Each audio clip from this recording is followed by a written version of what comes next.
Қайырлы күн, қалайсыздар? Қазір адамдар қосылсын, сосын бастаймыз. Мен онда бастай берейін. Эфирді сақтап қоямын. Сосын уақыты болған кезде адамдар көрсе болады. Бүгін мен гипотиреоз туралы айтқым келген. Гипотиреоз дегеніміз, білесіздер, бұл қалқанша без қызметінің төмендеуінен қалқанша без гормондарының аз түзілуі. Білесіздер, қалқанша безі мойынның алдыңғы бөлігінде орналасқан, оң және сол жақ бөліктен тұрады. Қалқанша бездің қызметі гипофиз, яғни бас мимен басқарылады. Әртүрлі себептерге байланысты, мысал аутоиммунды тиреоидит болсын, немесе қалқанша безге қажет витаминдер жетпеген кезде, қалқанша без қызметі төмендеген кезде гипофиз ЦТГ-ны көп бөледі. Сондықтан бізде анализде гипотиреоз кезінде ТТГ деңгейі жоғарылайды, қалқанша без гормондары деңгейі төмендейді. Яғни гипофиз қалқанша бездің қызметін күшейту мақсатында ТТГ-ны көп бөледі. Ал гипертиреоз кезінде керісінше ТТГ-ның деңгейі төмендейді, қалқанша без гормондары деңгейі жоғарылайды. Гипотиреоздың бірнеше түрлері бар. Біріншілік, екіншілік, перифериялық гипотиреоз. Бізде көбінесе кездесетіні бұл біріншілік гипотиреоз. Ол көп адамдарда кездеседі. Бұл қалқанша бездің зақымдалуынан, яғни қалқанша безге қажет витаминдер жетіспегендіктен дамиды. Ал екіншілік гипотиреоз дегеніміз, бұл екіншілік басқа бір аурудың себебінен пайда болады. Көп адамдарда бізде біріншілік гипотиреоз жиі кездеседі, сондықтан біріншілік гипотиреоз туралы айтайық. Гипотиреоздың, білесіздер, клиникасы ол артық салмақ, дененің ісінуі, әлсіздік, үнемі шаршап жүру, яғни қанда холестерин деңгейінің жоғарылауы, өтпен проблема, барлығы соған ұқсаған белгілер және когнитивті функциялар, есте сақтаудың төмендеуі, ұйқышылдық, ойлау қабілетінің төмендеуі, барлығы осы гипотиреоздың белгілері болып табылады. Көп адам гипотиреоздың белгілеріне мән бермейді. Көбімізде энергия жоқ, төсектен тұрғымыз келмейді, күнімен төсекте жатқымыз келеді, жата бергіміз келеді, таңертең ұйқыдан тұрса да шаршап тұрады ұйқыдан, түнімен мысалы жұмыс жасаған сияқты таңертең ұйқыдан шаршап тұрады, көп адам.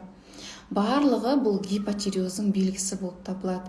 Сондықтан міндетті түрде қалқанша без гормондарына анализ тапсыру керек, және УЗИ-де қалқанша безге УЗИ жасату керек. Себебі гипотиреоздың егер алдын алмасаңыздар, оның асқынулары, артық салмақ, инсулина резистентность. Білесіздер, инсулина резистентностьны емдемеген кезде ол қант диабетінің екінші типіне алып келеді. Сондықтан міндетті түрде гипотиреозды емдеу керек. Және бізде гипотиреоздың субклиникалық түрі бар. Бұл жағдайда, яғни ТТГ жоғарылайды, ал Т4 пен Т3 деңгейі норма болады. Негізі протокол бойынша ТТГ 10-ға дейін жоғарылаған кезде оны гормонсыз емдеуге болады протокол бойынша. Сондықтан, мысалы, ТТГ 6 болса да поликлиникаға барғанда дәрігерлер ешқандай эутирокс тағайындамауы, ол нормальный нәрсе негізі. Ал кейбір дәрігерлер эутирокс назначить етеді. Не дейді? Оны қалай кетіруге болады дейді.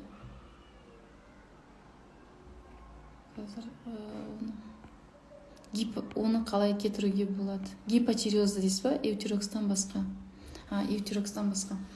Енді қараңыздар, бізде гормон түзілу үшін иод қажет болып табылады. Иод және тирозин қажет гормон түзілу үшін.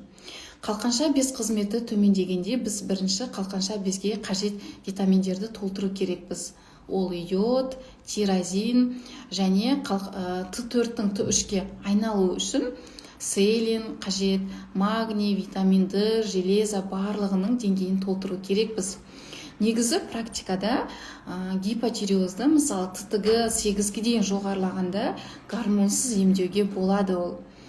Ол үшін сіз бірінші қалқанша безге қажет витаминдер дефицитін толтырасыз. Анемия болса, анемияны емдейсіз. Білесіздер, анемия ол тек қана гемоглобиннің деңгейіне ғана қарап анықталмайды. Ол ферритин, сывороточное железо тапсырасыз, витаминді дефицитін толтырасыз. Стресс болатын болса, сізде стрессті азайтасыз, яғни магний, витамин С, бүйрек үсті безіне поддерживающая терапия жасалу керек. Солай гипотиреозды гормонсыз емдеуге болады. Міндетті түрде бірінші ұйқы режимін сақтау керек. Себебі біздің организм белгілі бір биоритммен, яғни циркадный ритмге бағынады.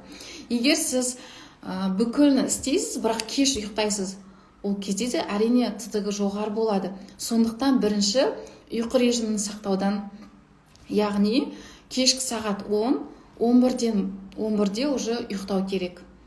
Ұйқы режимін сақтайсыз. Екіншісі, қалқанша безге қажет витаминдер дефицитін толтырасыз. Йод, тирозин, селен, витамин Д, ферритин, яғни гемоглобин, анемияны емдейсіз. Содан кейін уже стрессті азайтасыз. Магний, витамин С бересіз, яғни бүйрек үсті үшін. Солай гипотиреозды гормонсыз емдейсіз. Эутироксты онда ішуге бола ма тұрған бойда?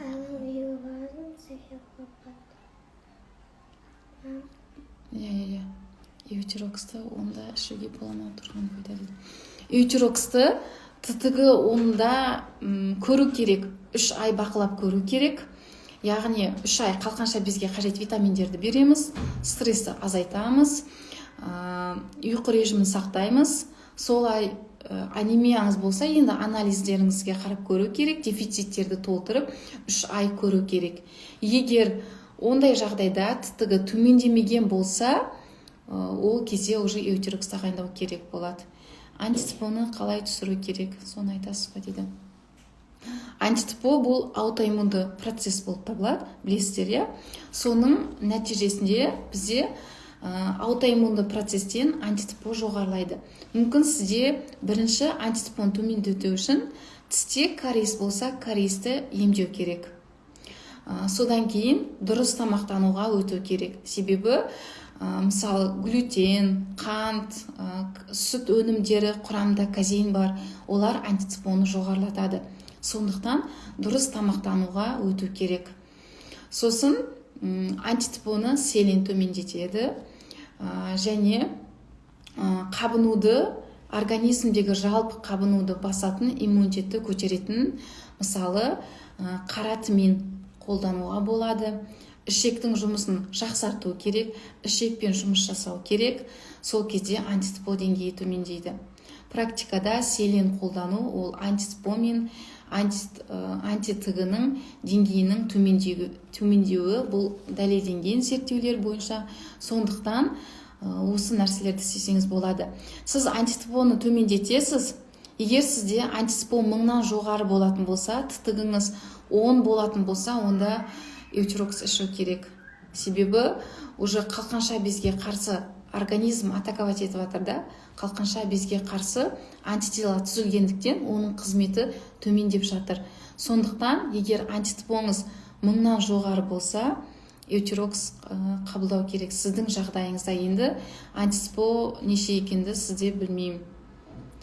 Көбінесе уже бұл практикада тамақтануды өзгерткен кезде, кариесті емдеген кезде, стресспен жұмыс жасаған кезде антитипо деңгейі төмендейтіні дәлелденген зерттеулермен. Сондықтан солай антитипоны төмендетуге болады. Ферритин аз қандай витамин совет етесіз дейді. Ферритин аз болған кезде сізде B9, B12 соның деңгейіне де қарау керек. Егер оларда төмен болатын болса, солармен бірге комплексно емдеу керек. Ферритинді, яғни железаны назначить етеміз біз, емдік дозасын қабылдау керек. Темірдің емдікті дозасын қабылдау керек сізге. Узловой зоб жайында қашан осындай ақпарат айтасыз? келесі иншаллах айтам. Антиспо 360 дейді. Иә, антиспо 360 болса, эутироксыз бака көру керек сіздің жағдайыңызда. 3 ай жақсылап сізбен жұмыс жасау керек.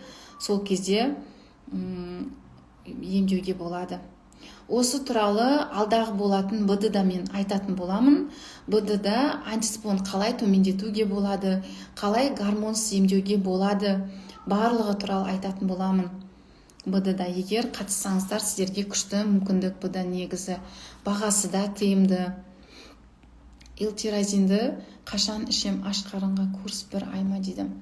L-тиразинді егер сіз эутирокс ішетін болсаңыз, эутирокстан 30-40 минуттан кейін ішсеңіз болады. Иә, аш қарынға курс 1-2 ай. Сіздің анализге қарап тағайындалынады. Селен дефицитін қалай білсе болады дейді. Селен дефициті егер сіздің иммунитетіңіз төмен болатын болса, және осы қалқанша безбен проблема болған кезде, антиспо жоғары болған кезде, проблема болған кезде міндетті түрде селен дефициті болады.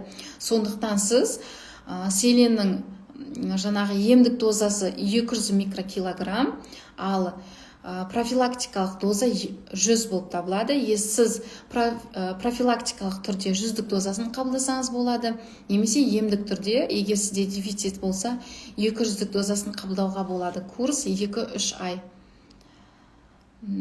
Эутирокс 25 берді.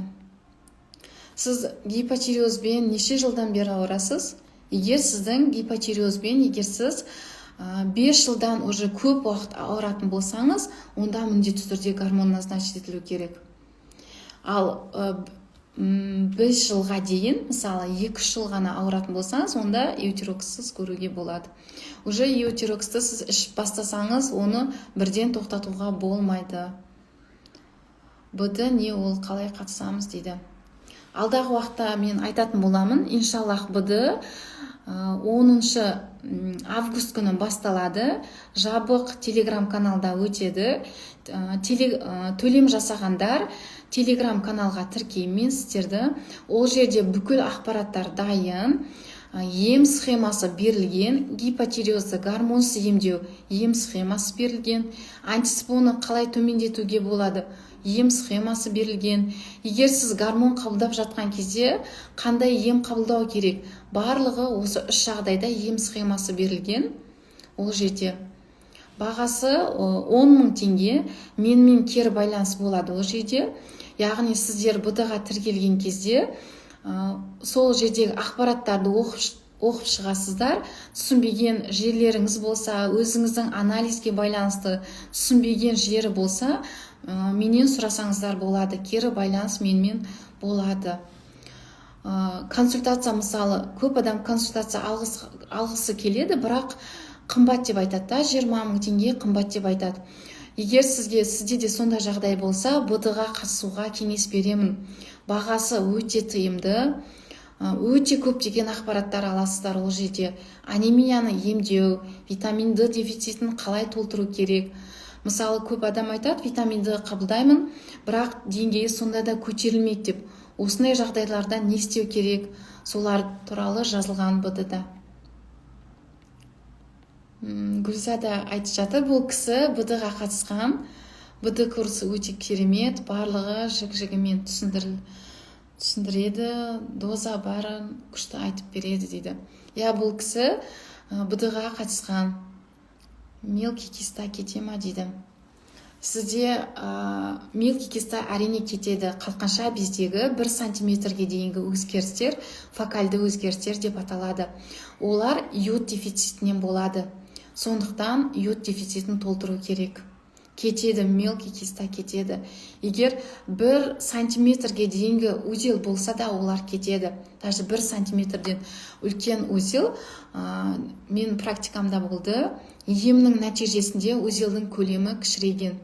Сондықтан емдеуге болады сіздің жағдайда.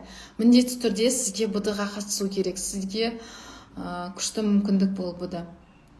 Бірден тоқтатуға болмайды деген, қалай эутироксты? Эутироксты шынымен бірден тоқтатуға болмайды. Себебі организм гормонды сырттан қабылдап отыр. и сіз эутероксты бірден тоқтатсаңыз, әрине ол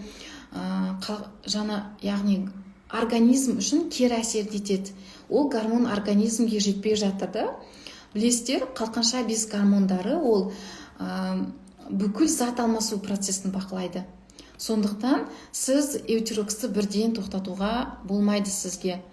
Дозасын біртіндеп азайтып тоқтату керек.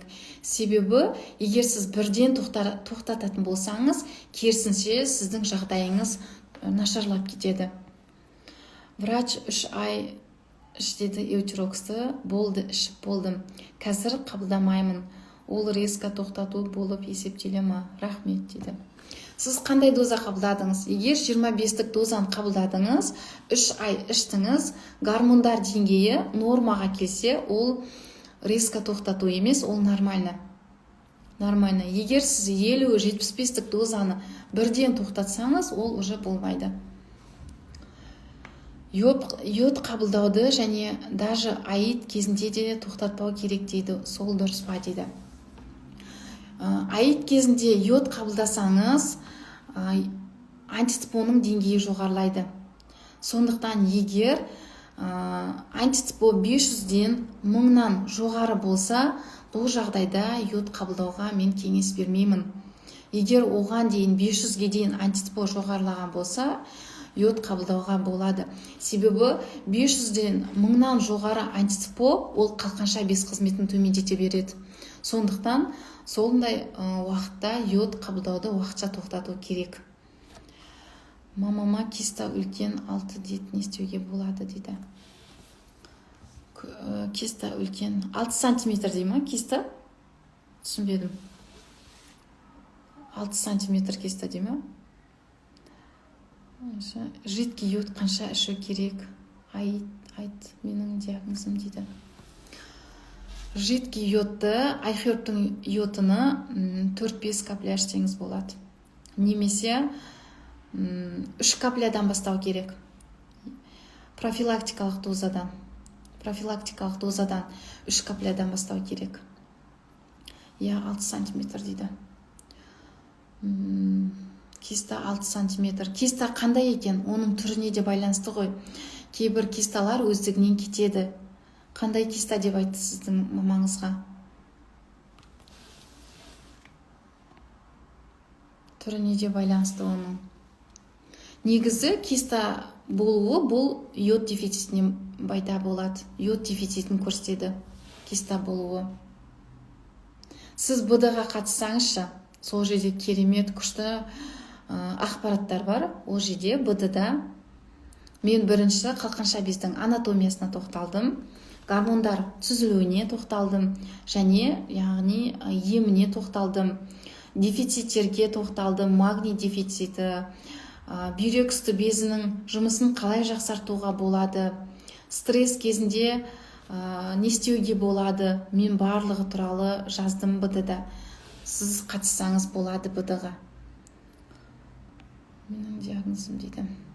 Аидпен жұмыс жасау керек, себебі антитипоның деңгейін төмендетпесеңіз, қалқанша без қызметі одан әрі төмендей береді. Қалқанша без гормондары да төмендей береді нәтижесінде. Сондықтан міндетті түрде аидпен жұмыс жасау керек. Енді бұл аид кезінде аутоиммунды процесс мүлдем жақсы болмайды, бірақ ол аутоиммунды процесті тоқтатып қоюға болады. Организммен жұмыс жасау арқылы аутоиммунды процесті тоқтатуға болады. Бұл туралы мен неде айттым БД-да. Және БД-да ішектің жұмысын қалай жақсартуға болады. Ол үшін қандай витаминдер қабылдау керек, қандай БАД қабылдау керек, қандай дозада қабылдау керек. Ол туралы мен айттым. БД-ға қатыссаңыз болады. Және кешеде сұрап жатыр, эутерокс қабылдаймын, сондай жағдайда не істеуге болады деп. Эутерокс ол құрамы тироксин Т4 болып табылады. Білесіздер, Т4 ол не активный гормон. Ол активті гормонға айналу керек. Бізде Т4 ол бауырда, 60% бауырда, Т4-тің Т3-ке айналу процесі 60% бауырда, 30% ішекте өтетін процесс. Сондықтан бұл кезде егер сізде бауырыңыз шлактарға толған болса, бауырдың қызметі төмендеген болса, өте застой болса, бұл кезде Т4 не активный гормон, активті гормонға жеткілікті түрде яғни конверсиясы болмайды, айналмайды. Сондықтан сіз ішіп жатқан эутирокс көмектеспеуі мүмкін. Сондықтан да ТТГ-ның деңгейі жоғарылап төмендеуі мүмкін. Сондықтан осы Т4-тің неактивный гормонның активті гормонға айналу үшін міндетті түрде конверсиясы жақсару үшін бауырдың және ішектің қызметін жақсарту керек. Көп адамдарда ішектің микрофлорасы бұзылған, яғни дисбиозы бар, ішек дисбиозы көп кездеседі. Сондықтан бірінші ішек микрофлорасын жақсартамыз. БД-да да мен бұл туралы айттым. БД-ға қатыссаңыздар болады осы нәрсені білу үшін.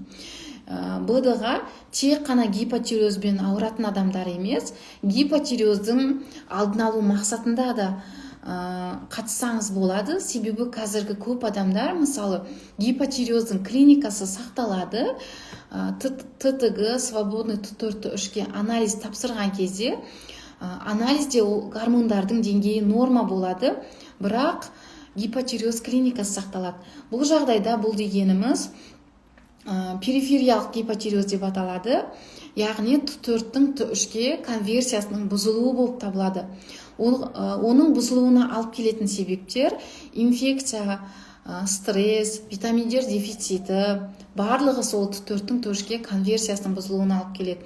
Сондықтан бізде гипотиреоз клиникасы сақталады бұл жағдайда. Сондықтан, егер сізде де осындай жағдай болса, БД-ға қатыссаңыздар болады. БД-да мен осы туралы айттым.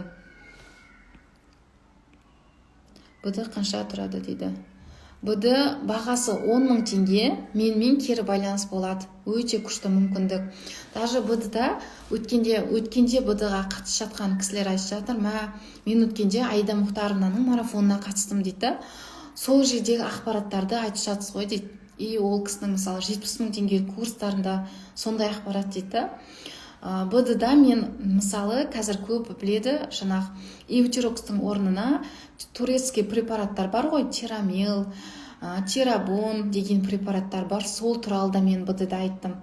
Себебі бізде жаңағы стандартты емдеу схемасы протокол бойынша, егер сізде Т4-тің нормасы Т4 деңгейі қалыпты, бірақ Т3 деңгейі төмен болса да, бізде мысалы кейде эутирокс назначить етеді. Бізде эутирокстың құрамы тек қана тироксин ғой, ал түріктің дәрілері бар, олардың құрамында, яғни Т3-тің триядтираниннің де препараттары бар да, түріктің. Сол кезде егер гипотиреоз кезінде Т4 пен Т3 төмендеген жағдайда бір қана тироксин іше бермей, плюс қасына Т3-ті де триядтиранин қосу да ол гипотиреозды емдеген кезде жақсы эффект береді. Бұл туралы мен БД-да айттым. Осы туралы. Тиреоглобулинді қалай түсіруге болады? Тиреоглобулинді дейді. Витаминдер берді дейді. Дұрыс, витаминдер береді.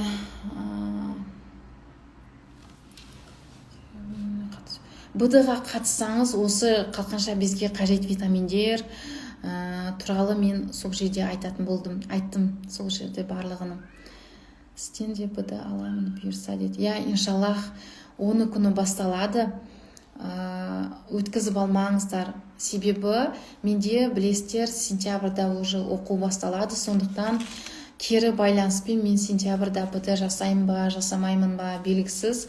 Сондықтан осы августте мүмкіндікті өткізіп алмаңыздар. Бауырды үй жағдайда қалай тазалаймыз дейді. Бауырды үй жағдайда бірінші дұрыс тамақтану. Қуырылған, майлы тағамдарды шектейміз. Және бізде мысалы ыдыстарымыз болады ғой, жаңағы алюминийдан болуы мүмкін. Күнделікті қолданып жатқан ыдыстарыңыз алюминийден болуы мүмкін, қазан, мысалы, және пластмасса ыдыстары болуы мүмкін, бутылка болуы мүмкін. Токсиндерді міндетті түрде шектеу керек. Олар да бауырдың улы заттарға толуына алып келеді. Міндетті түрде токсиндерді шектейміз үйдегі. Және мысалы порошок қолданасыз үйдегі, тіс пастасы, олардың да құрамына мән беріңіздер. Себебі олар да әсер етеді. Сондықтан міндетті түрде бірінші дұрыс тамақтануды қолға аласыз. Сұйық май, сүт өнімдерін, глютен, қантты барлығын шектейсіз. ГХ, яғни топленое маслоға өтсеңіз болады. Дұрыс тамақтануды қолға аласыз және бауыр үшін пайдалы тағамдар бар. Мысалы, көк шөптер және капуста, мысалы, сол дұрыс тамаққа сондай пайдалы тамақтарды қосасыз. Менюге сондай пайдалы тамақтарды қосу керек. Солай және бауырдың қызметін жақсарту үшін силимарин баттарды қолдансаңыз болады. Оның құрамында артишок, одуванчик барлығы бар. Немесе артишокты қолдануға болады, лецитинді қолдануға болады. Бауыр қызметін жақсарту туралы мен БД-да айттым. Себебі эутирокс ішкен адамға бұл өте маңызды. Сондықтан бауырдың қызметін жақсарту туралы айттым мен БД-дан білсеңіздер болады. Таурин, лецитин, артишок, соларды қолдансаңыз болады бауыр қызметін жақсарту үшін. Менде және үй жағдайында бауырды қалай тазалаймыз деген ютубта, менің ютуб каналымда видео бар. Сол видеоны көрсеңіз болады. Сол жерде де мен осыған байланысты өте көп пайдалы ақпараттар айтқанмын.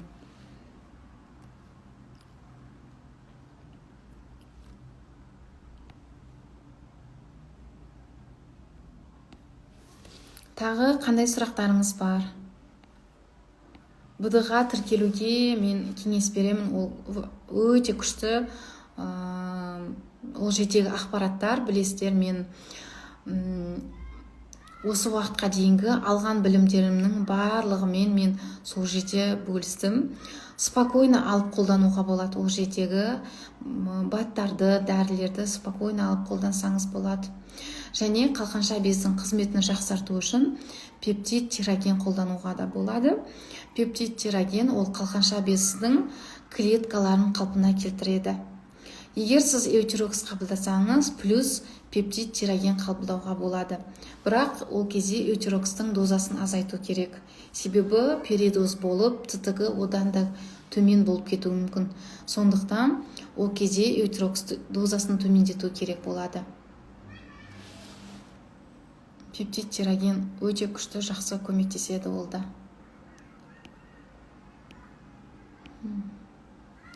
Рахмет дейді. Оқасы жоқ. Және бізде гипотиреоз кезінде УЗИде әртүрлі өзгерістер болуы мүмкін. Йод дефицитінен қалқанша бездің көлемі ұлғаюы мүмкін. Немесе кейбір жағдайларда қалқанша без көлемі кішіреуі мүмкін. Сондықтан қалқанша безбен жалпы жұмыс жасау арқылы, организммен жалпы жұмыс жасау арқылы оны да қалпына келтіруге болады. Йод туралы айтып кетейін. Йодты егер диффузный токсический зоб кезінде қабылдауға болмайды. Оны білетін шығарсыздар. Мен ол туралы көп айтамын. Йод туралы да көп айтамын всегда. Антитипо жоғары болғанда эутирокс ішуге бола ма дейді. Антитипо сізде неше, соған байланысты ғой бұл жерде. Антитипо 1000-нан жоғары және гормондарыңызда өзгеріс болса, эутирокс ішуге болады. Эутирокс тек қана көрсеткішпен. Егер антитипоңыз 200 деп айтайық, гормондарыңыз норма болса, ол кезде эутирокссыз ғана антитипоны төмендетуге болады. Просто стресспен жұмыс жасаған кезде и тамақтануды өзгерткен кезде менде өткенде пациенттерімде өзгеріс болды, антитипоны төмендеді. Просто сүт өнімдерін шектеген кезде де сондай болып жатыр, өзгеріс болып жатыр. Сондықтан БД-ға тіркелсеңіз болады, сізде антитипоны төмендетуге болады.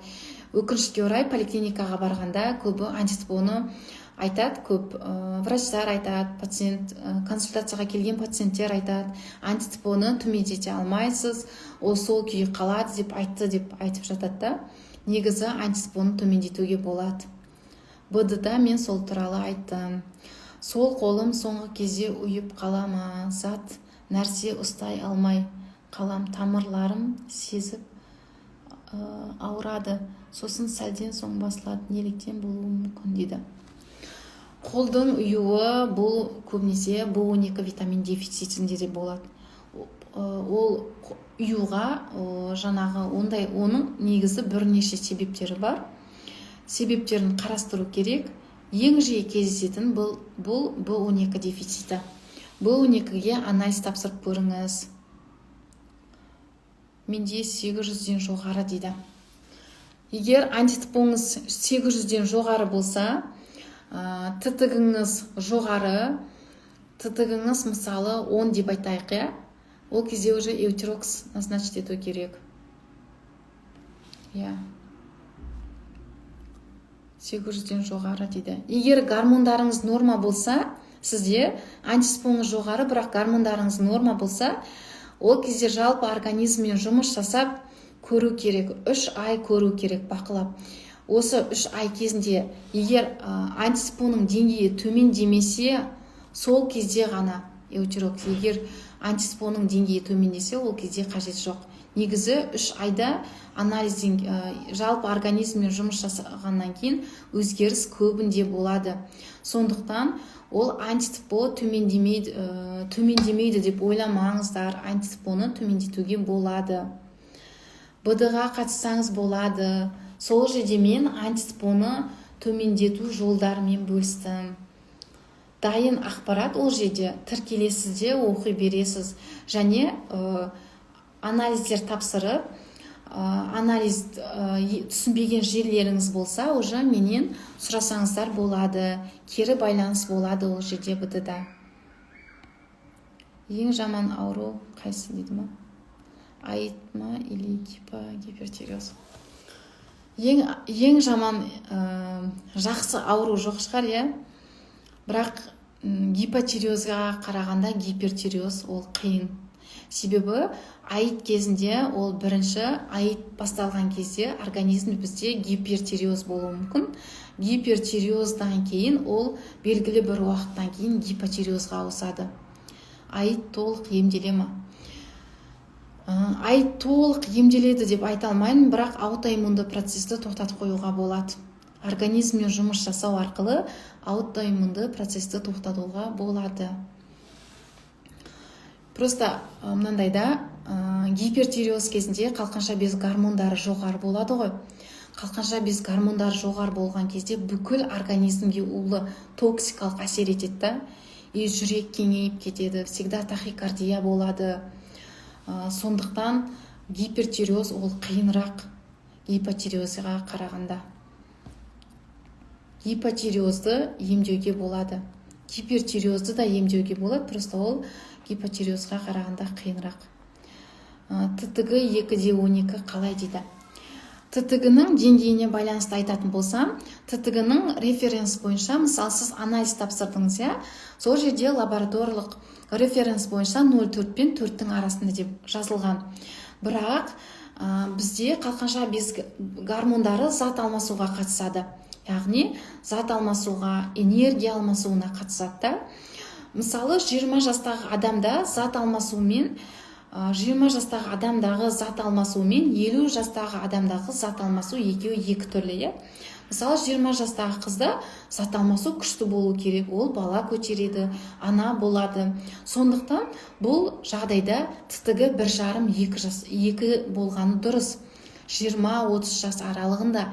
Егер жасы мысалы 40 жастағы, 50 жастағы адамда ТТГ 3-4 болатын болса, ол уже нормально. Себебі бұл жағдайда бізде зат алмасу процесі 20 жастағы қыздікімен бірдей болмайды.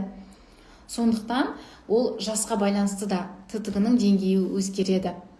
Егер сіз жас болатын болсаңыз, ТТГ 2/12 болатын болса, ол норма, почти норма деп айтсақ болады. Бірақ уже 2-ден жоғарылап жатқаннан кейін субклиникалық гипотиреоз болуы мүмкін.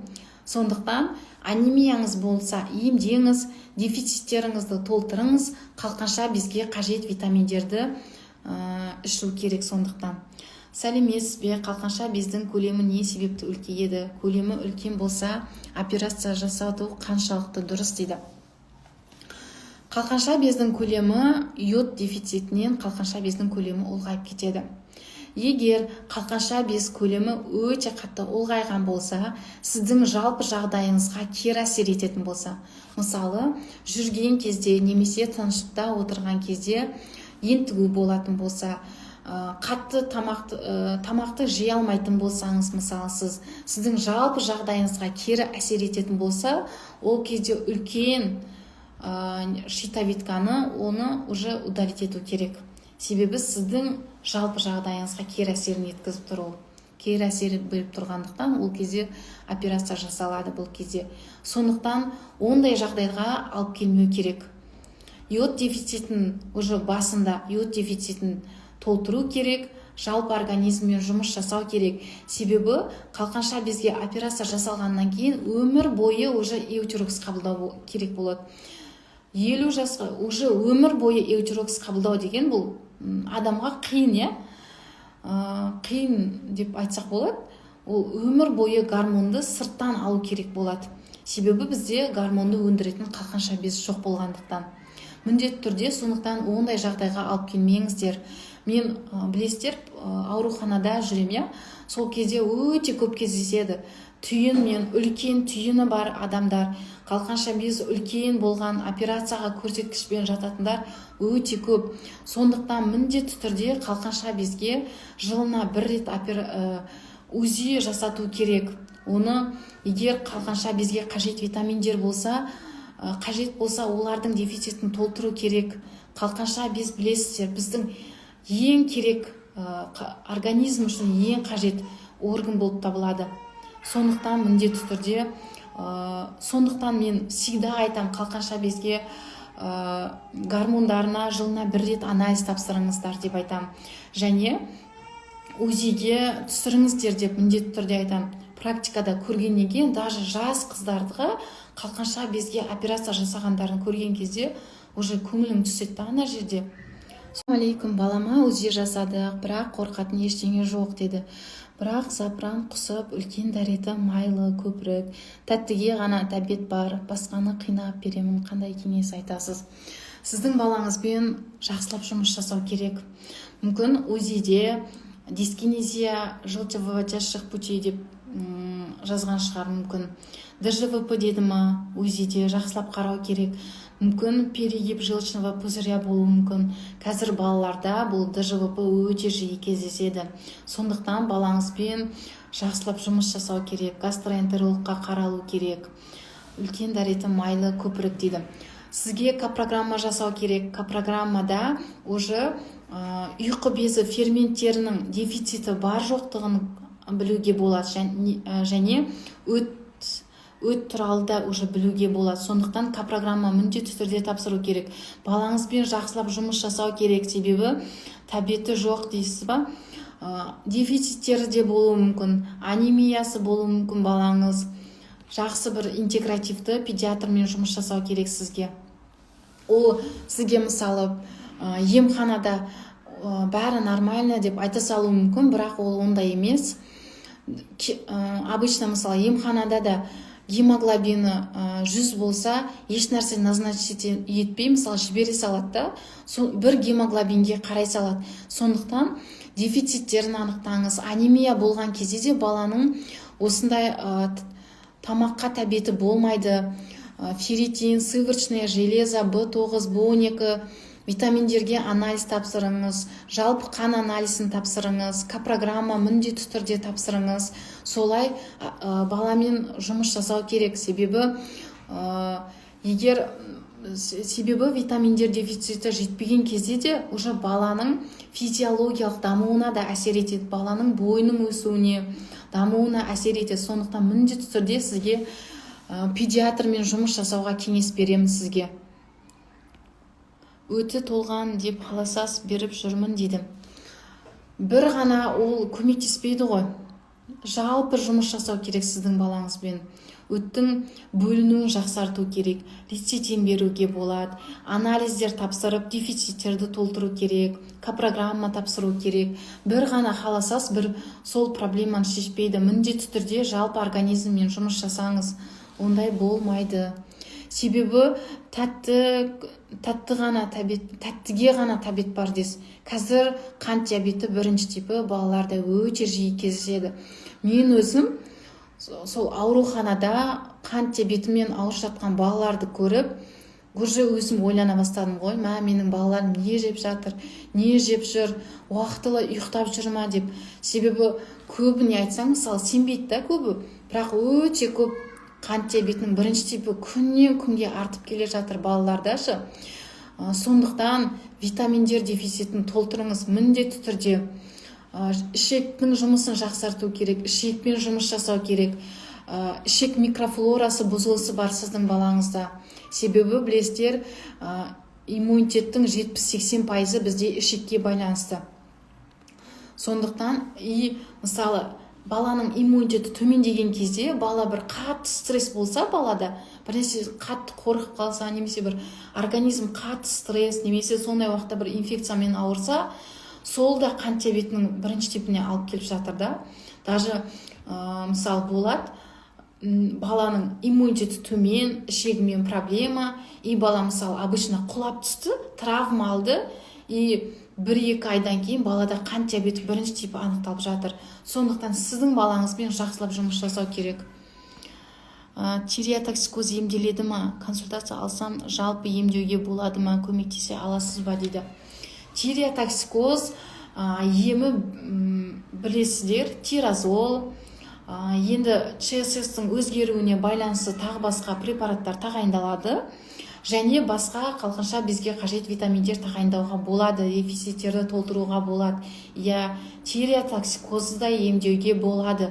Ол да бір емделмейтін не емес, онымен жақсылап емдеуге болады тиреотоксикозды. Консультацияға жазылсаңыз болады. Оның алдында лиф елу бердім, еш өзгеріссіз дейді. Айтып жатырмын ғой, жақсылап жұмыс жасау керек сіздің балаңызбен. Қазір болмайды, болмаса эутерокс 3 ай ішкен соң ТТГ антиспот эутерокс ішуді тоқтату керек па дейді. ТТГ нешеге түсті? Қандай доза қабылдадыңыз? Егер үлкен доза қабылдаған болсаңыз, оны бірден тоқтатуға болмайды. Себебі сіз бірден тоқтатсаңыз, ТТГ қайтадан жоғарылап кетеді. Сондықтан ол бірден тоқтатпаймыз. Дозаны біртіндеп, азайтып, солай тоқтатасыз.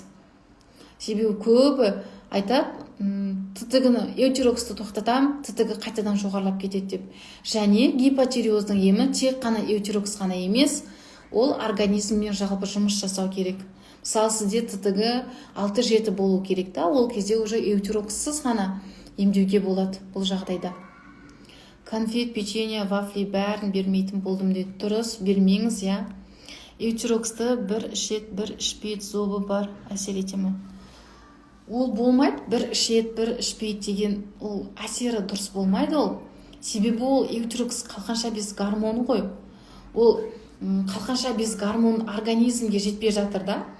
Ол кісі бір ішет, бір организмге гормон береді, бір тоқтатып қояды, бір ішпейді, ұмытып кетеді, ондай болмайды. Нәтижесінде артық салмақ болады, инсулина резистенция болады, уже оның асқынулар пайда бола бастайды.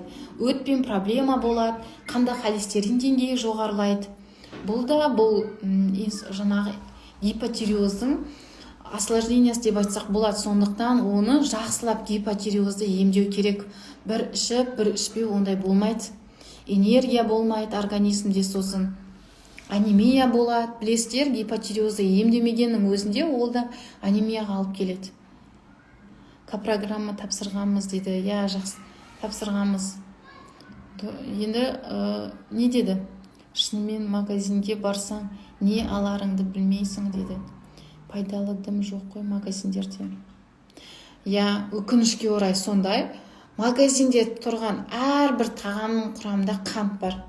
Жасырын түрі бар қанттың, мысалы неше түрлері бар қанттың, Сондықтан сіз мысалы көп ата-аналардан байқаймын, пюре беріп жатады, магазиннен алып, агушаның лучше сол 300 теңгеге пюре алғаннан көре, агушаның мысалы үйде берсеңізші, сіз қазір күшті жас кезі, күшті мүмкіндік, мысалы балаңызға көкөністерді свежий беруге мүмкіндік қой. Сондықтан осы жаздан жақсылап не істеп алу керек, мүмкіндікті пайдаланып алу керек жас кезінде. Баланы не нәрсеге үйретсеңіз, бала сол нәрсеге үйренеді. Үйде ондай печенье, ондай нәрселерді алмаңыз. Егер сіз өзіңіз дұрыс тамақтанып бастасаңыз, бала да дұрыс тамақтанады. Егер сіз өзіңіз, мысалы, көп ата-аналар айтады, балам сәбіз жемейді, капуста жемейді деп. Әрине, кетчуп, майонез, мысалы, печенье, вафлин үйге толтырып қоятын болса, әрине ол нәрселерді бала жемейді. Сондықтан сіз өзіңіз дұрыс тамақтансаңыз, уже бала да сол нәрсеге көшеді. Егер дефицитті де толтырсаңыз, уже тәбеті ашады баланың. Ол неше түрлі марафондар бар, мысалы, сұлу шаш, педиатр сұлу шаштың марафонына, тәбет ашатын марафондарына қатыссаңыз болады. Қай қаладан сіз офлайн консультацияға қабылдайсыз ба? Менде өкінішке орай қазір онлайн консультация ғана, Астана қаласынанмын мен. Так, сосын сәлеметсіз ба? Зобта түйін бар, қандай ебім бар? Мен осындай сұрақтарын мен негізі түсінбеймін. Мен зобта қалқанша безде түйін бар, қандай ем бар дейді, мысалы. Қалқанша безде түйін, мысалы, сізде гормондар деңгейі, сізде қалқанша безде түйін бар, плюс гипотиреоз болуы мүмкін. Немесе сізде қалқанша безде түйін бар, плюс тиреотоксикоз болуы мүмкін. Немесе түйін бар, гормондар норма болуы мүмкін.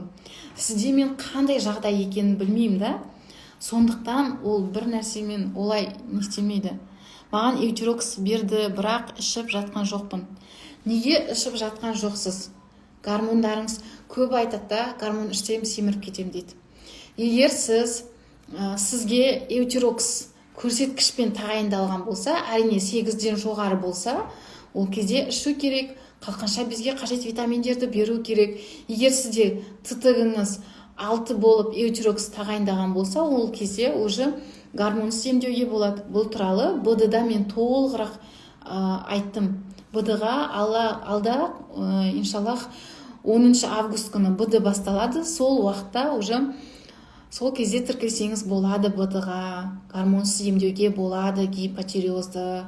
Көп өкінішке орай ТТГ 5 болса да гормон ішіп жүреді, гормонсыз емдеуге болады. Түйін бар дейді. Түйіннің көлеміне қарау керек. Егер 1 сантиметрге дейін түйін болса, ол кезде йод көмектеседі.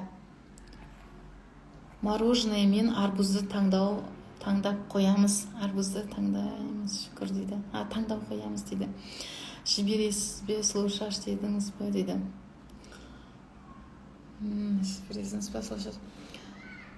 Мен сосын прямой эфир біткеннен кейін сториске саламын.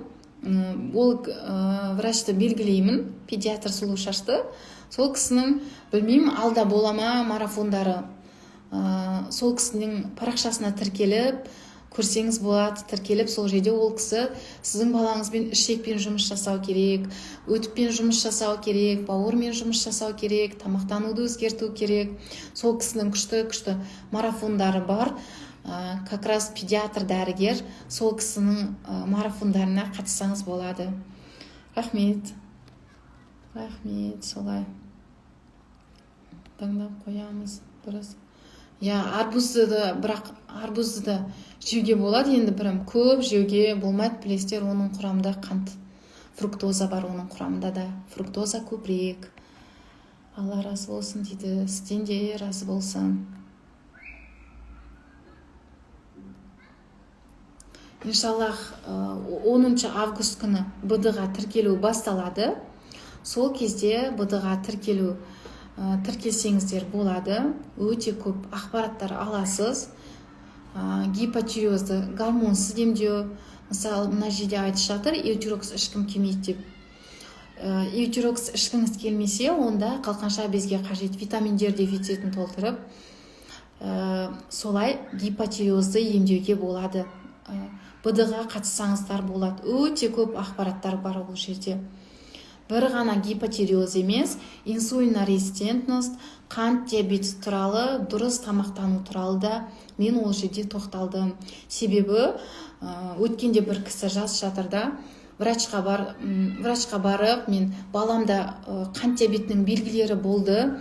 Сосын врачқа барып өзім сұрап алдым анализдерді, врач берген жоқ, неге сіздер айтпайсыздар деп айтып жатыр да. Сосын мен уже сондықтан БД-да да қант диабетінің алдын алу жолдары туралы, қант диабетін анықтау үшін қандай анализдер тапсыру керек, сол туралы да жаздым. Себебі қант диабеті де балалар арасында күннен күнге көбейіп жатыр. Және гипотиреозды емдемесеңіз, қазір балаларда гипотиреоз жиі кездеседі. Баладағы оқуға қабілетінің, мысалы оқу үлгерімінің төмен болуы, ойлау қабілетінің, есте сақтау қабілетінің төмен болуы, балада мысалы запордың болуы, белгілері де ол гипотиреоздың белгілері болып табылады. Қазір балалар арасында жиі кездеседі. Сондықтан жүктілікке дайындық өте маңызды. Жүктілік кезінде гипотиреоз болса, сізде ол босанғаннан кейін балада да врожденный туа пайда болған гипотиреозға алып келуі мүмкін. Өткенде бір кісі менен анализін жіберіпті. ТТГ-сы 100 ғой. 13 күндік бала ТТГ-сы 100. 2 рет анализ тапсырған, басында 100 болған. Бір аптадан кейін тапсырған кезде ТТГ 113, уже ТТГ-сы өте көп жоғарылап жатыр. Консультация алмақшы болып менен жазған еді, консультация алайын деп. Бірақ бұндай жағдайларда міндетті түрде офлайн эндокринологтың кеңесі керек болады. ТТГ бұл кісіде уже гипотиреоз, айқын гипотиреоз ол балада, баланың міндетті түрде ол жағдайда салмағын, физиологиялық дамуын міндетті түрде қадағалау керек та. Сондықтан мен ол кісінің консультацияға алған жоқпын. Офлайн эндокринолог кеңес керек деп айттым ол кісіге. Сондықтан егер сізде мысалы балаңыздың оқу үлгерімі төмен болса, ойлау қабілеті, есте сақтау қабілеті төмен болса, мысалы жаттау керек үй жұмыстарын мысалы жаттай алмайтын болса балаңыз, онда балаңызға гормондарға анализ тапсырыңыз. Ол кезде мысалы ТТГ 8 болса, сразу эйтирокс бере салу емес, қалқанша бізге қажет витаминдерді беру керек, селенді беру керек, баланы уақытылы ұйықтату керек, тамақтануын өзгерту керек баланың дефициттерімен жұмыс жасау керек. Мысалы лецитин, йод беруге болады балаға, витаминді дефицитін толтыру керек. Қазіргі балаларда да дефициттері өте көп. Сондықтан міндетті түрде балаларды да мектепке қазір дайындау керек.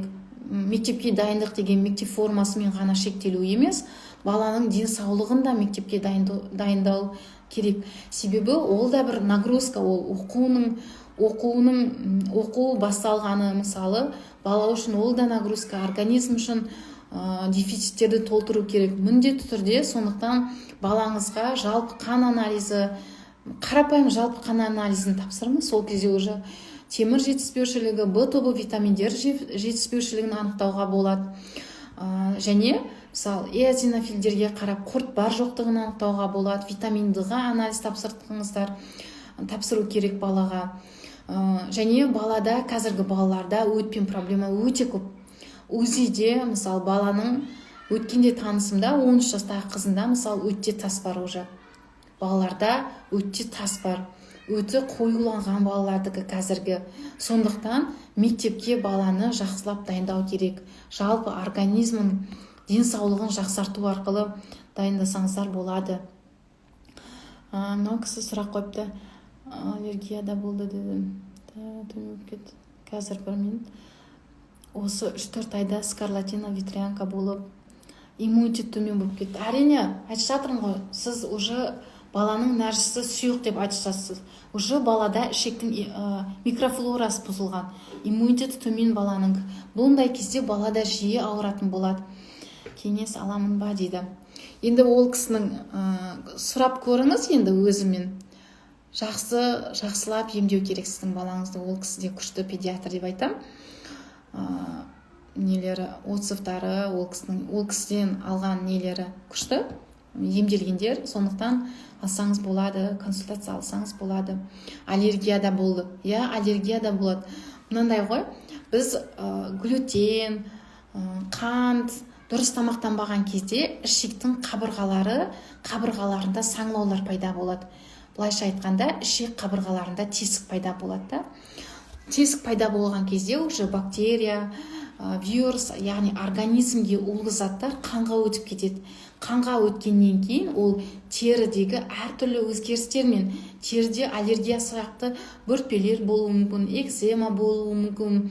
Сондай әртүрлі өзгерістер пайда болады теріде. Сондықтан міндетті түрде ішекпен жұмыс жасау керек. Әсіресе аллергиясы бар болса да, болған балаларға ішекпен жұмыс жасау өте маңызды. Сіздің балаңызбен комплексына жұмыс жасау керек. Гормон ішкен жаман ба дейді.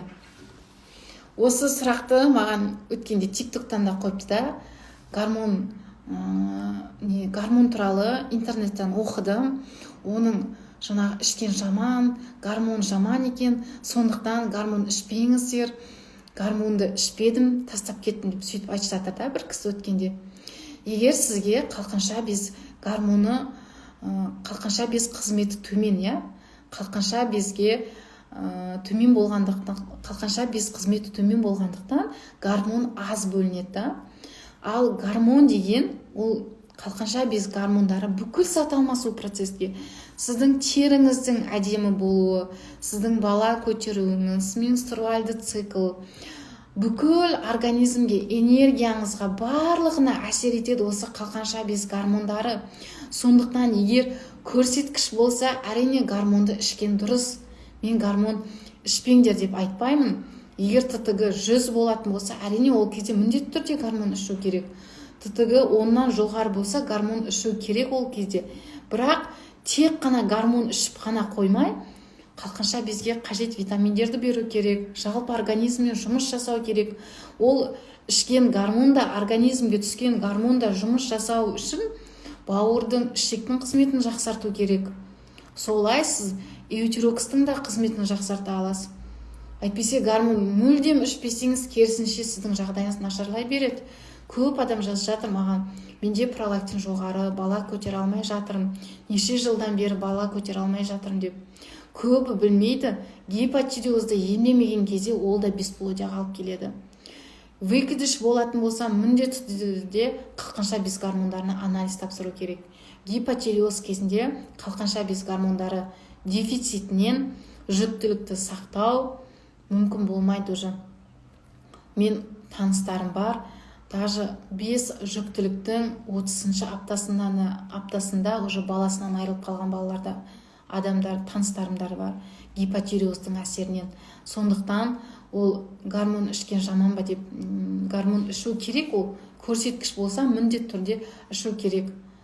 Солай жұмыс жасау керек. БД-ға тіркелсеңіз, сол кезде көбірек сол жерден ақпарат аласыз.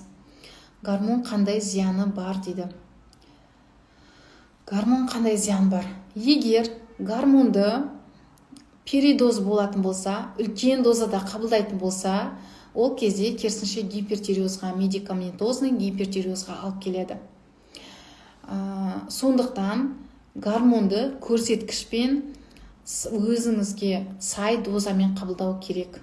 Гормон ішпеген, одан да көп сізге проблемаларды алып келеді. Артық салмақ, инсулина резистентность, өтте тас бар. Өткенде бір танысым жазып жатыр. Өтімде тас бар екен.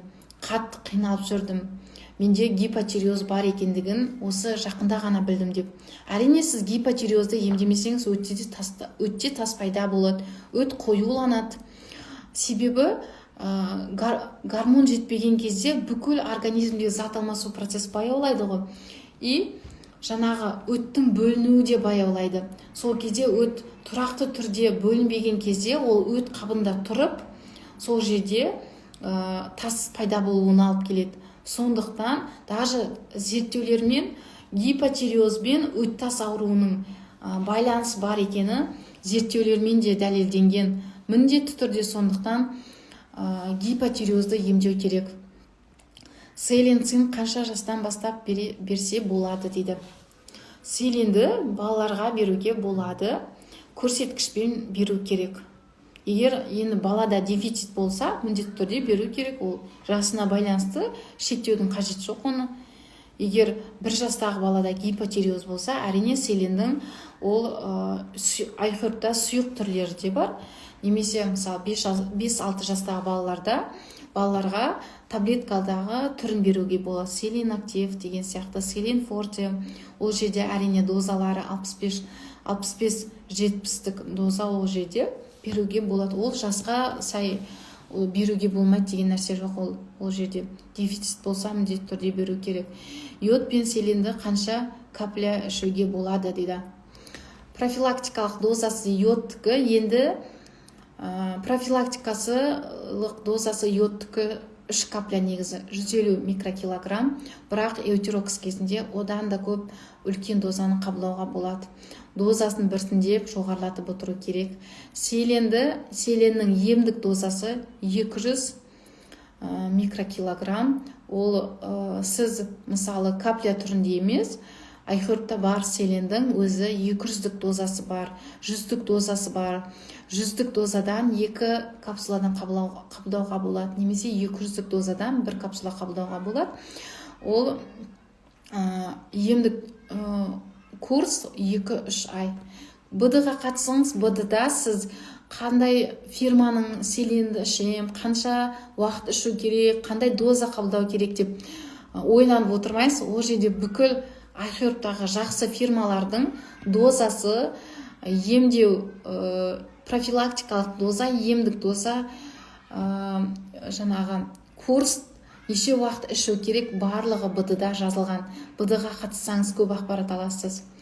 Ортаншы қызымда энергия жоқ, ештеңеге қызығушылық жоқ, тырнақ жейді, тырнақтары қабат-қабат түсіп қалған, еще саусақтары теріс қорғап, айырылып қанап жүреді, месячный келгенде жатып қалады.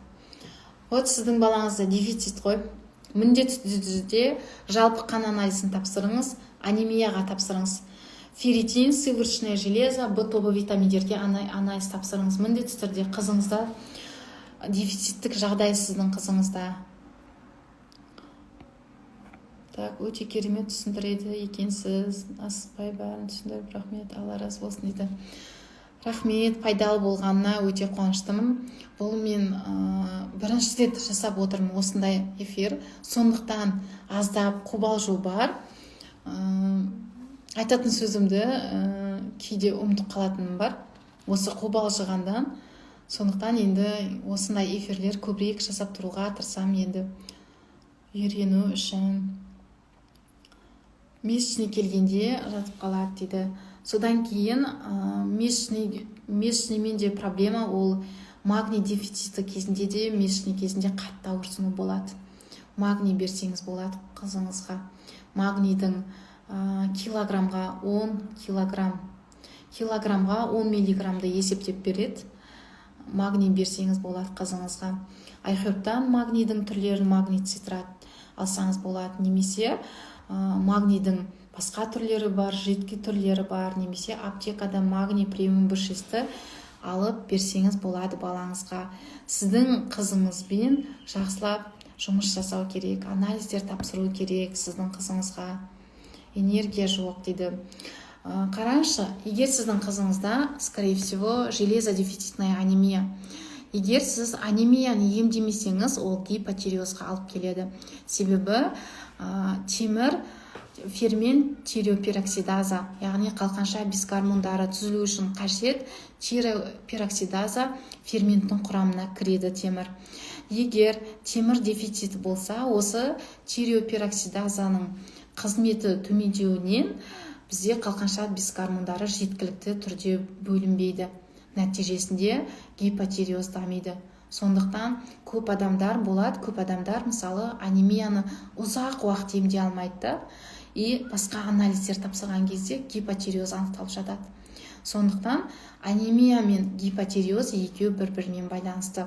Анемияны емдемесеңіз гипотиреозға алып келеді, гипотиреозды емдемесеңіз анемияға алып келеді. Сондықтан анемияны темір дефицитін толтыру керек. Гипотиреоздың емдеудегі бір пункт бұл ферритин дефицитін толтыру болып табылады. Міндетті түрде ферритин дефицитін, темір дефицитін толтыру керек. Енді көп адамдар айтып жатады, менде гемоглобиным нормально, маған ешқандай еш нәрсе берген жоқ врач деп. Жалпы қан анализ тапсырған кезде МСH, МСHS, цветной показательға қарап, гематокрит, эритроциттерге қарап, анемия бар жоқтығын анықтауға болады. Соған байланысты уже осы жерде өзгеріс болса, ферритин, сывороточный железаға анализ тапсыру керек. Егер дефициті болса, сол кезде міндетті түрде толтыру керек. Және общий белокқа анализ тапсыру керек. Себебі белок төмен болса, сіз қанша темір ішкенмен, темір бергенмен оның деңгейі көтерілмейді. Және асқазан қышқылдылығы төмен болуы мүмкін балада.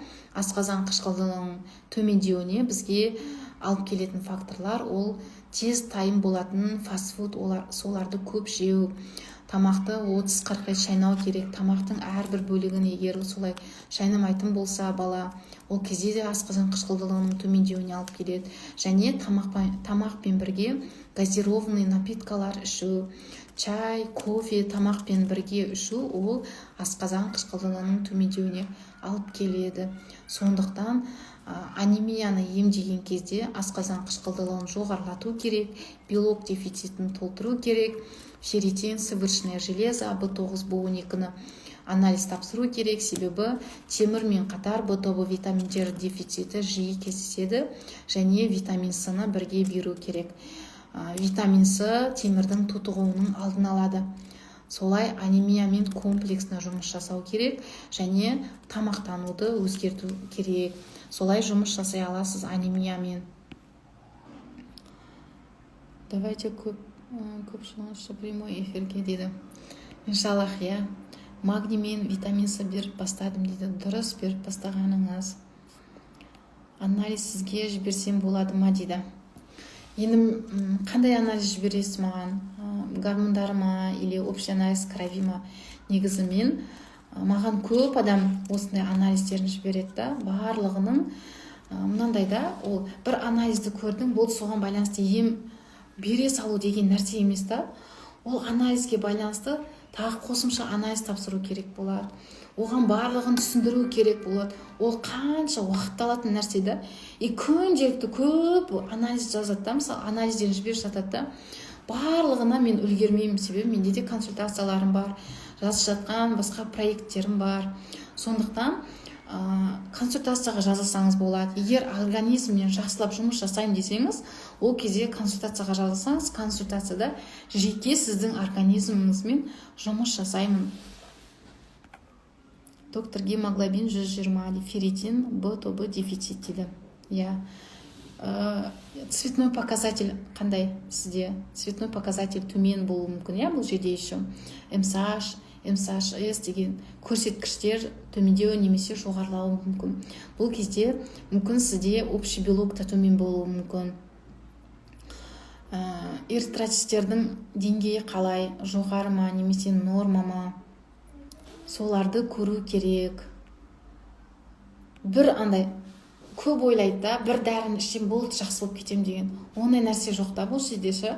Мысалы, мен сізге қазір темір препаратын іш деп айтуым мүмкін, бірақ сізде молочница болуы мүмкін, ішекте воспаление болуы мүмкін, Ол темір дефицитіне алып келе жатқан өзі бір белгілі себептері болуы мүмкін да. Мен сізге себептерін білмей еш нәрсе айта алмаймын да.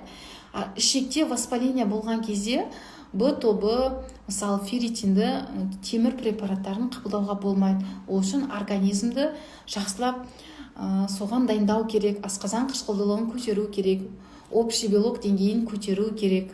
Солай плюс темір препаратын тағайындау керек, В тобы препараттарын тағайындау керек. Солай емдеу керек. Турецкий магний жақсы ма, әлде айхорбтан алған дұрыс па дейді. Турецкий магний тоже жақсы, екеуі де жақсы. Айхорбта да жақсы формалары бар магнийдің. Екеуі де жақсы, ол мен именно мынау жақсы, мынау жаман деп айтпаймын. Общий дейді. Общий анализ крови салмаған жіберсем. Лучше консультацияға жазылсаңыз болады.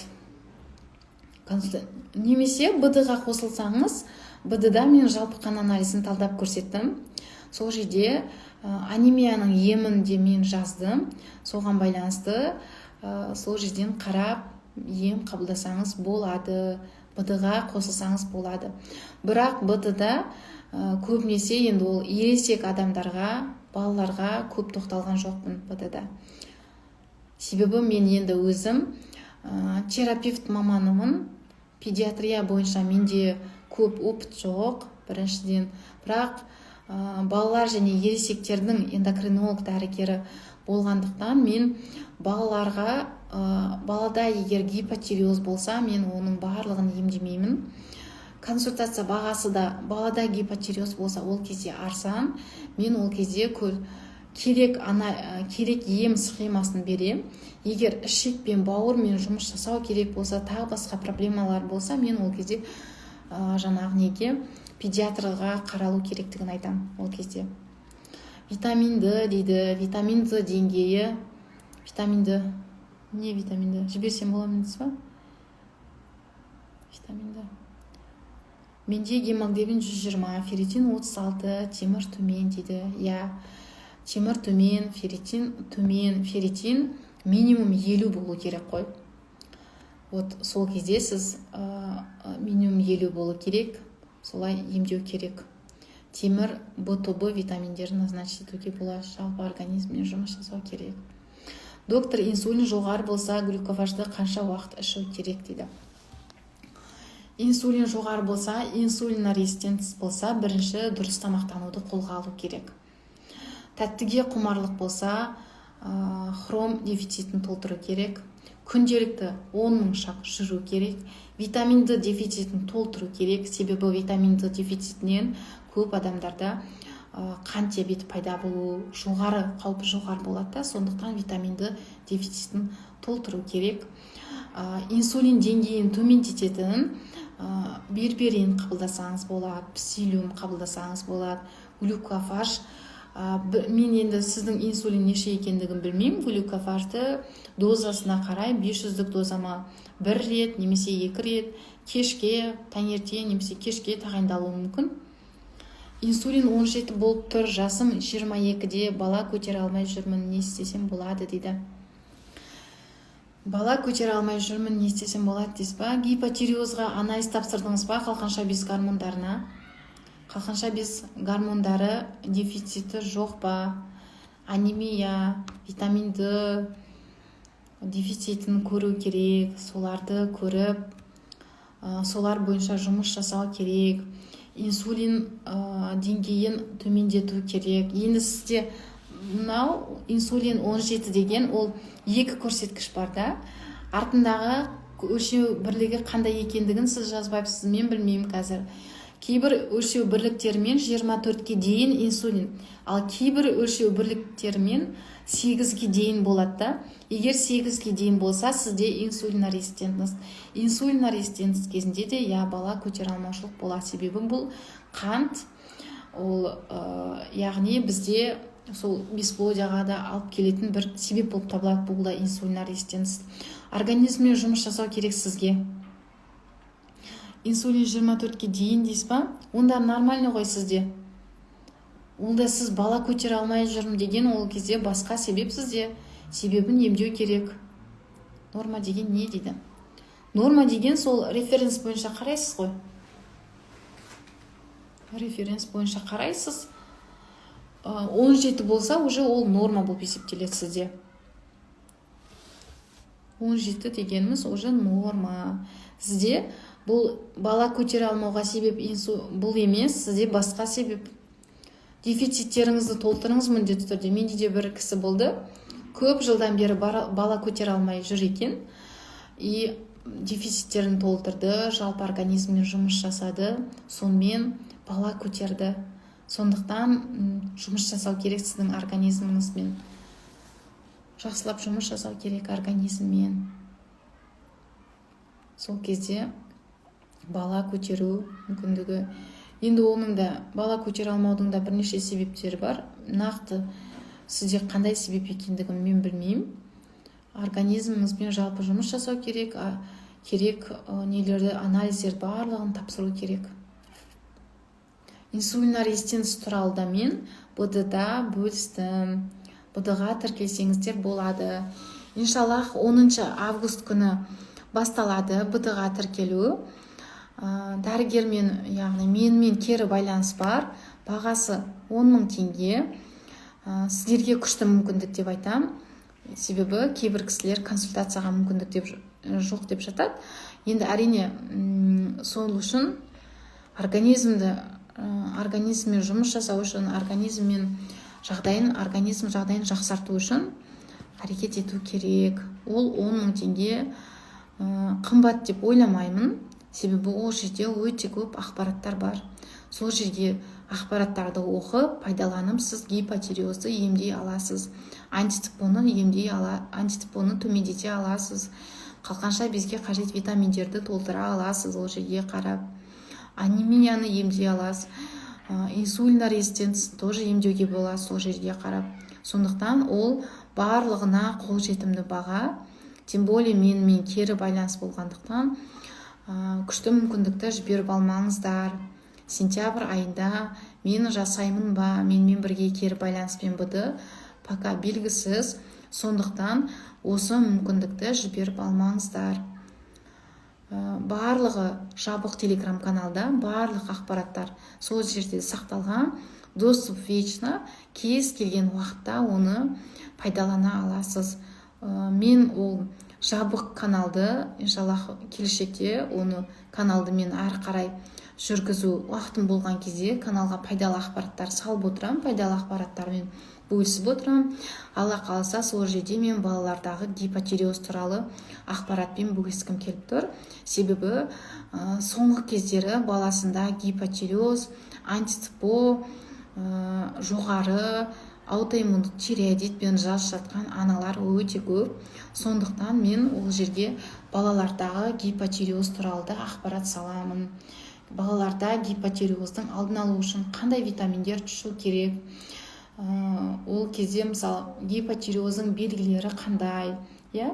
Себебі егер балада да гипотиреозды емдемесеңіз, ол когнитивті функцияларының төмендеуі, IQ, интеллектуалды дамуының төмендеуіне, баланың бойының өсуінің артта қалуына алып келеді. Ол гипотиреоз балаларда. Сондықтан сол ақпаратпен де бөлісемін ол жерде. Қазір балаларда білесіздер аутизм, ЗПР, ЗР деген жаңағы диагноздар өте көп балаларда. Сондай аурулар балаларда жиі кездеседі.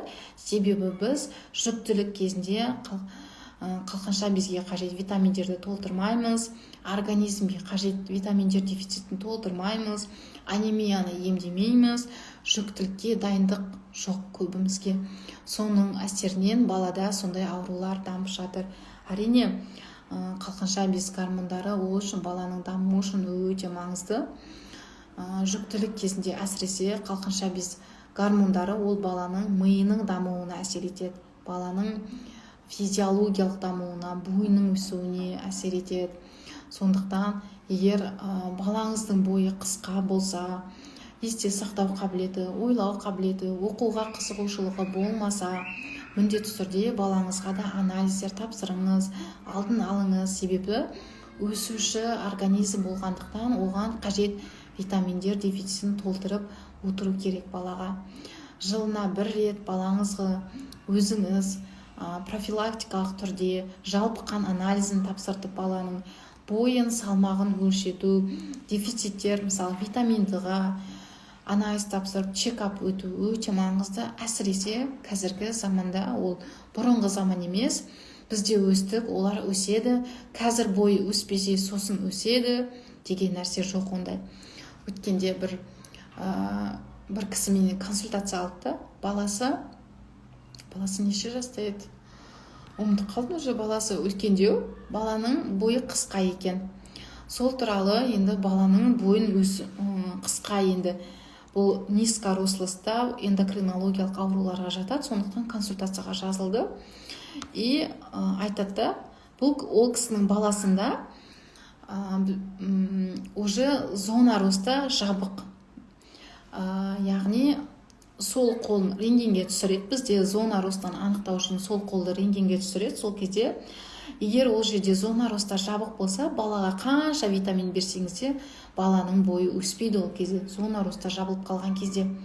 Сондықтан ол кісінің де уже сол уақытылы баласы ерте дамыған, ол кісінің ерте дамыған, бірақ ол кісі ол нәрсеге қатты мән бермеген. Ерте дамылған кезде бізде уже гормондар жоғары болған кезде, сол кезде зона роста тез жабылып қалады да.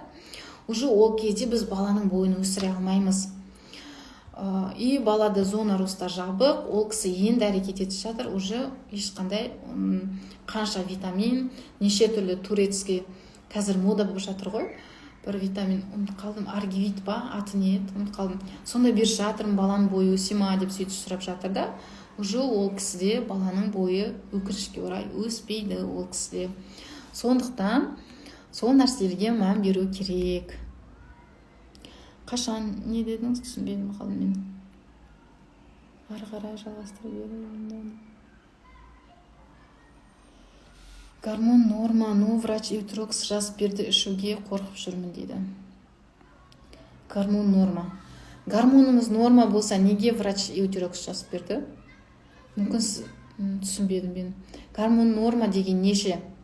Егер сіздің гормоныңыз норма деп айтамыз біз, 1,5-2 болса, ол гормон норма. Ал 2-ден уже жоғары, ол уже норма емес. И мысалы 4-5, сіздің гормоныңыз 4, ТТГ-іңіз 4-5 болса, Эутерокс бұл жерде ішудің қажет жоқ. Эутерокссыз гипотиреозды емдеуге болады. Гипотиреоз болдым, Эутерокс 4-ші ай ішіп жүрмін, 4-3 қазір норма, антитипол норма дейді. Жақсы. Бірақ енді тек қана гипотиреоздың емі тек қана Эутерокс қана емес, жалпы организммен жұмыс жасау керек. Жалғастыра беремін дейді. Қашан жабылады зона роста, белгілі кезең бар ма дейді. Я, белгілі кезең бар.